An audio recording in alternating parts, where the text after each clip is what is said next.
Jangan lupa subscribe, like, aktifkan lonceng. Terima kasih. Bismillahirrahmanirrahim. Assalamualaikum warahmatullahi wabarakatuh. Jumpa lagi dengan Sangu Loro Channel bersama Mas Warsito. Oke teman-teman semuanya, semoga teman-teman semuanya sehat walafiat dalam perlindungan Allah Subhanahu wa Ta'ala. Tidak ada halangan suatu apapun. Kali ini kita masih seperti kemarin, masih ada membahas masalah jagung.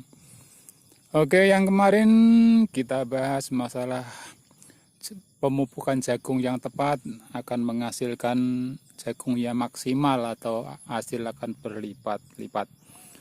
Kalau kali ini kita mau membahas tentang jagung kerdil dan jagung yang subur.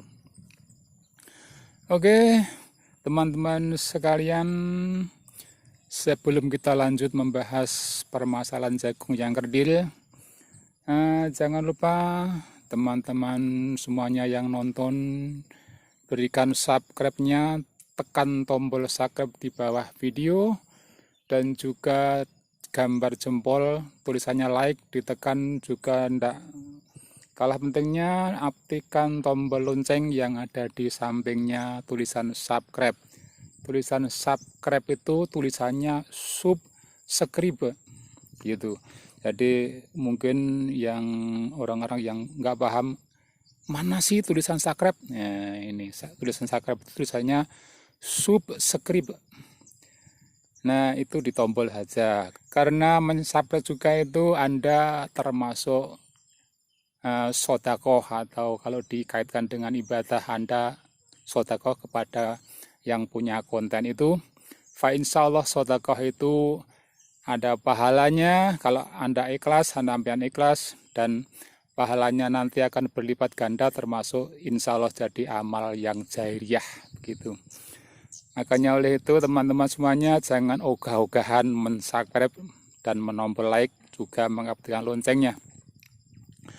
Langsung saja kita bahas masalah kenapa jagung kita ini ada yang kerdil, juga ada yang subur. Nah seperti ini jagungnya, ini termasuk kerdil. Nih ini kerdil, buahnya juga cuma segini. Ini merugikan dengan pupukan yang sama dengan yang subur. Ada juga yang sangat kerdil sekali. Ini kerdil sekali, kecil sekali. Padahal diperhitungkan dengan ini yang subur.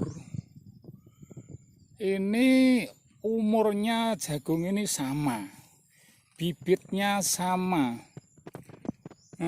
pemupukannya juga sama, kurang lebih seperti itu. Dan perlakuannya juga sama, tanahnya sama. Tapi kenapa jagung ini kecil sekali? Ya, ini kecil sekali, kerdil sekali, tapi itu bisa subur, bisa tinggi, bisa besar, buahnya juga besar. Pokok permasalahannya adalah yang utama, kenapa jagung ini kerdil? Pokok utamanya adalah nutrisi yang masuk pada pohon ini tidak maksimal, atau gampangnya pohon ini cuma menerima nutrisi dari yang didapat oleh akar itu cuma sedikit, sehingga dibagikan kepada pohon ini secara merata juga mendapatnya juga sedikit-sedikit.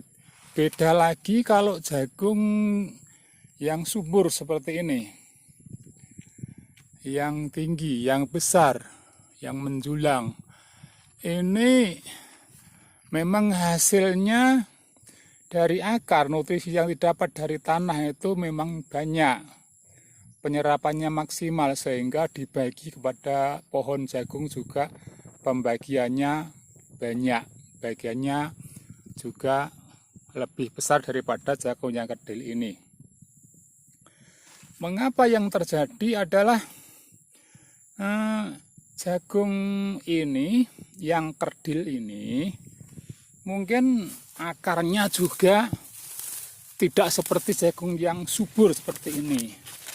Ya, ini subur akarnya, yang sampai kelihatan di atas seperti ini. Ini namanya akar gantung. Maaf, kemarin saya menyebut akar tunggang, itu enggak benar. Yang benar ini akar, namanya akar gantung. Akar gantung ini kalau orang Jawa bilang ini namanya akar bancik. Akar ini tumbuh setelah menjelang berbuah. Dulunya enggak ada, tapi yang kerdil ini tidak ada akar seperti itu. Kita perhatikan, tidak ada akar seperti itu. Jangankan akar gantung ada, akar yang pokok aja. Ini cuma seperti ini. Makanya dengan akar yang seperti ini tidak akan menghasilkan nutrisi yang banyak. Dia tidak bisa menyerap nutrisi dari tanah yang maksimal. Karena akarnya cuma beberapa biji, berapa ini? Sekitar 6 jalur akarnya ini. Beda kalau dengan yang ini. Ini akarnya mungkin ratusan di bawah ini.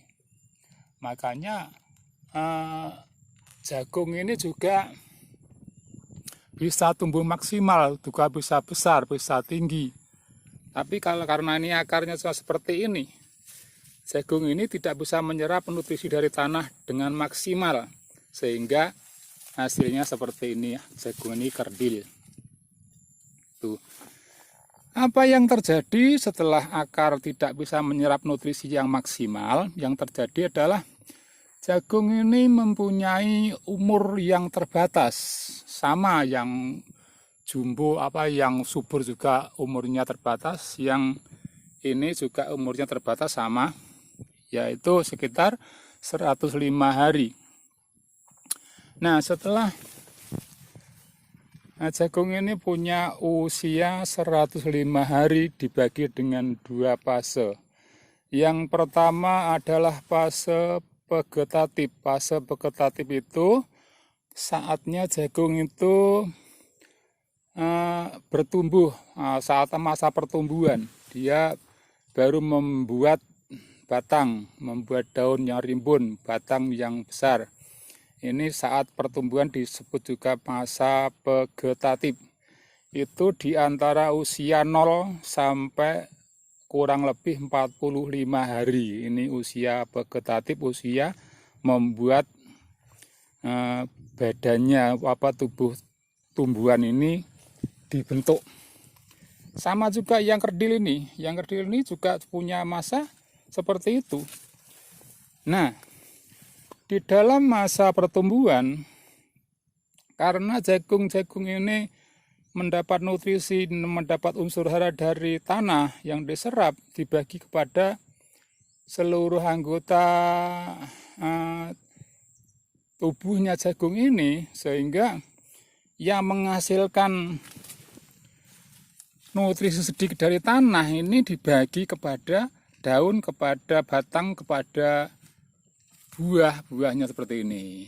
Ini buahnya tidak memperblas. Ini umurnya sama dengan yang subur itu.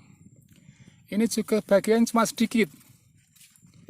Misalnya ini mendapatkan 5 biji per hari, yang gede itu mendapatkan 100 biji per hari. Kalau dibagi, bagiannya juga tidak sama. Pasti banyak bagian yang gede, yang subur itu. Yang ini cuma mendapat bagian sedikit. Akibatnya pertumbuhan, perkembangan pohon ini juga sedikit. Misalnya kalau yang subur ini sehari bisa tambah tinggi 5 cm, yang ini mungkin cuma setengah senti atau kurang dari setengah senti sehari pertumbuhannya, karena ini pertambahannya nutrisinya juga sedikit begitu. Karena saya pernah mencoba di eksperimen di pot di rumah itu, saya menanam jagung, saya pupuk dengan maksimal itu sehari bisa bertambah tingginya itu bisa 7 sampai 8 cm. Itu saya ukur betul sehari semalam itu sekitar 7-8 cm bisa bertambah tinggi, bertambah panjang daunnya. Itu karena nutrisinya maksimal. Tapi kalau yang kerdil seperti ini, ya ini tidak bisa. Paling sehari ini tidak ada setengah senti tambah tingginya, tambah besarnya. Sehingga dengan umur yang sama, dengan tanah yang sama, hidupnya, hasil kehidupannya tidak sama seperti yang subur itu. Ya, kenapa? Karena mungkin dia menyerap nutrisi dari bawah karena dia akarnya terbatas, cuma sedikit, cuma menghasilkan sedikit, menjangkau unsur hara yang di dalam tanah itu cuma sedikit, tidak bisa maksimal, tidak bisa mendapatkan banyak. Tidak seperti halnya yang subur. Ini akarnya, lihat, akar gantungnya aja sekian banyak. Belum lagi akar yang di dalam, di bawah. Begitu. Makanya oleh itu teman-teman sekalian, bagaimana kita memaksimalkan supaya jagung tanaman kita itu tidak terlalu kerdil. Kita perhatikan saat waktu pemupukan, yang mana yang sekiranya kerdil itu kita maksimalkan dalam pemupukan. Atau kalau pemupukan serentaknya itu kita pupuk sama-sama, setelah beberapa hari kok pertumbuhannya tidak sama, berbeda dengan yang lain yang akan kerdil ini, kita tambah pupuk lagi. Kalau memang jagung itu sehat, kalau memang tanaman itu tidak berpenyakit, tidak ada penyakit. Nah, karena penyakit tanaman juga banyak. Ada patogen-patogen jamur yang menyerang, antara lain bisa menyerang akar, bisa menyerang pohonnya, bisa menyerang daunnya. Itu patogen-patogen itu akan mengganggu sekali, sehingga kalau memang jagung itu berpenyakit atau ada penyakitnya, memang juga tidak bisa tumbuh sempurna sih. Tapi kalau jagung itu sehat, sama-sama sehat, kok pertumbuhannya tidak sama, itu pasti ada masalah. Pertama adalah masalah nutrisi yang masuk dalam jagung itu tidak maksimal, begitu. Oleh karena itu, sekali lagi teman-teman sekalian, kita dalam pemupukan juga kita perhatikan, kalau memang jagung ini tidak bisa maksimal hidupnya, ya kita perhatikan, seperti kita memelihara ayam misalnya, ini kok akan kerdil dan sebagainya, kita rawat istimewa supaya tidak kerdil. Asalkan tanaman itu sehat, kecuali kalau tanaman itu tidak sehat, memang harus kita obati dulu, kita biar sehat dulu gitu. Demikian pembahasan jagung yang kerdil dan jagung yang jumbo. Itu pokok permasalahan adalah itu. Ya kalau memang jagung itu sehat, tempatnya sama, tidak di dalam keteduhan, di bawah pohon yang rindang. Memang kalau di bawah pohonnya rindang sih, tanaman itu kurang sinar, itu juga tidak bisa hidup maksimal karena tidak bisa asimilasi secara sempurna. Jadi dia memasak makanannya dari akar itu tidak bisa sempurna, sehingga juga tidak bisa tumbuh dengan normal, sehingga kerdil juga. Itu faktor masalah kalau di bawah pohon, di bawah naungan seperti itu. Tapi kalau ini kan di tempat terbuka sama, ini juga tempatnya terbuka, sinar matahari cukup, udara cukup, mungkin pupuknya juga cukup. Yang kemudian masalah yang selanjutnya, karena yang kerdil ini akarnya cuma sedikit, kita beri pupuk juga dia tidak bisa menyerap semuanya. Itu tidak seperti kalau akarnya banyak, itu dia bisa menyerap semuanya pupuk yang kita berikan. Dan lagi pupuk yang kita berikan itu belum tentu bisa maksimal diserap ini, karena kadang-kadang juga bisa menguap. Misalnya nitrogen itu kita taburkan ke tanaman kita, ini bisa menguap ke udara. Di samping apalagi kalau kena hujan, misalnya dibawa oleh air mengalir dari hujan, itu juga berkurang. Jadi faktor-faktor pupuk yang tidak masuk itu memang banyak sekali.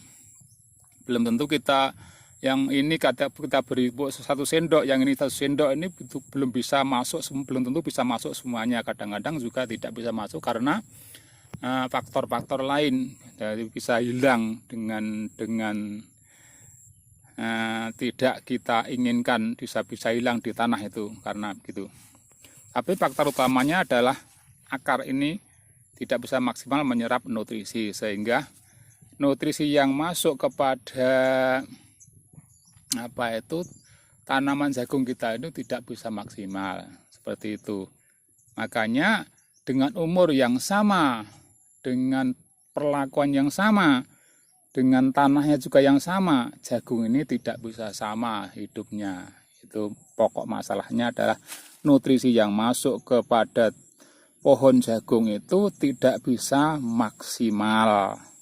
Kalau yang bisa maksimal bisa besar, yang tidak bisa maksimal juga kerdil ini saya lain lagi, sehingga pertumbuhannya juga tidak bisa maksimal. Yang bisa menyedot nutrisi lebih banyak ini pertumbuhannya per harinya itu juga tidak sama panjangnya. Yang tidak bisa menyedot itu juga nutrisi yang masuk cuma sedikit, sehingga pertumbuhannya tambah tingginya, tambah besarnya juga cuma sedikit sekali, sehingga terjadilah kerdil seperti itu.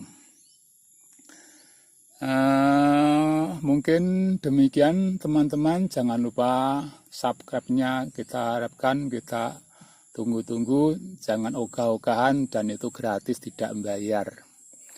Oke, semoga bermanfaat untuk teman-teman sekalian, terutama petani jagung, sehingga bisa memperhatikan bagaimana jagung-jagung kita ini bisa hidup sempurna, hidup maksimal, sehingga panen kita juga bisa kita maksimalkan. Kita tambah sedikit teman-teman, seperti halnya bagaimana kita membesarkan tongkol jagung ini. Nah, ini karena finalnya kita nanam jagung, kita ulangi lagi adalah kita harapkan ini buahnya ini, bukan pohonnya, bukan daunnya, bukan akarnya. Ini finalnya adalah yang kita panen adalah tongkolnya ini. Nah, ini juga saya ulangi seperti kemarin di video saya kemarin. Kalau menginginkan tongkol ini besar, ini waktu mau berbuah, waktu masa generatifnya menjelang, jadi umur 45 hari kita pupuk terakhir, kita pupuk yang bagus, apalagi setelah dia berbuah kita tambah pupuk semprot, kita tambah pupuk daun, itu ini perkembangannya akan lebih baik. Sehingga kalau yang kerdil seperti ini, nutrisi yang masuk tidak mencukupi, sehingga buahnya tidak jadi, tidak ada isinya, buahnya tidak bisa terisi dengan nutrisi yang masuk karena tidak cukup. Lain halnya dengan yang besar seperti ini karena hasilnya dari akar itu nutrisi yang diserap banyak, sehingga bisa mencukupi, bisa mengisi buah ini dengan baik.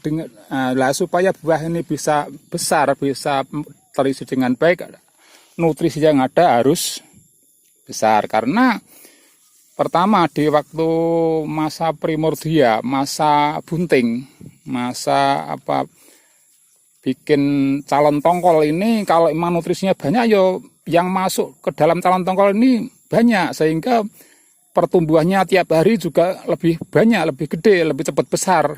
Tapi yang kerdil pertambahannya cuma sedikit, sehingga perkembangannya tiap hari juga cuma sedikit, sehingga dengan waktu yang sama sekitar membuat ini dari calon kecil sampai jantan, sampai masa dibuah ini sekitar 15 hari. Kalau sehari cuma tambah misalnya 1 miligram, dengan yang sehari bisa tambah 100 miligram misalnya, ini juga nanti akan lebih besar, yang bertambahnya lebih banyak gitu. Makanya terjadinya seperti itu. Kalau buahnya kerdil, buahnya kecil-kecil, itu karena pertambahan nutrisi yang masuk waktu primordia, maksud masa bunting ini juga cuma sedikit, sehingga setelah 15 hari ya membentuknya cuma kecil. Ya seperti beda dengan yang besar ini. Yang besar ini masuknya nutrisi tiap hari lebih banyak, sehingga dalam waktu 15 hari ini juga menghasilkan buah calon tongkol yang lebih besar. Sama juga dengan masa pengisian biji. Setelah ini tongkol ini kan diisi biji. Itu kalau emang masuknya nutrisi lebih banyak, isinya juga lebih maksimal, akan penuh sampai ujung janggalnya ini, akan penuh dengan biji-biji jagung yang masuk. Karena beda lagi kalau yang kedil yang hasilnya cuma sedikit, sehingga jangankan untuk mengisi sampai ujung, mengisi di bawah aja susah orang karena nggak ada bahan yang akan dimasukkan ke dalam calon tongkol biji itu. Sekian teman-teman, semoga bermanfaat. Seperti itulah pengetahuan yang kita sampaikan yang ada kepada kita karena keterbatasan manusia. Ya, sekali lagi banyak kesalahan, banyak kekurangan karena saya cuma sebatas manusia, jauh dari sifat sempurna. Jadi banyak kekurangan, mohon maaf yang sebesar-besarnya. Assalamualaikum warahmatullahi wabarakatuh.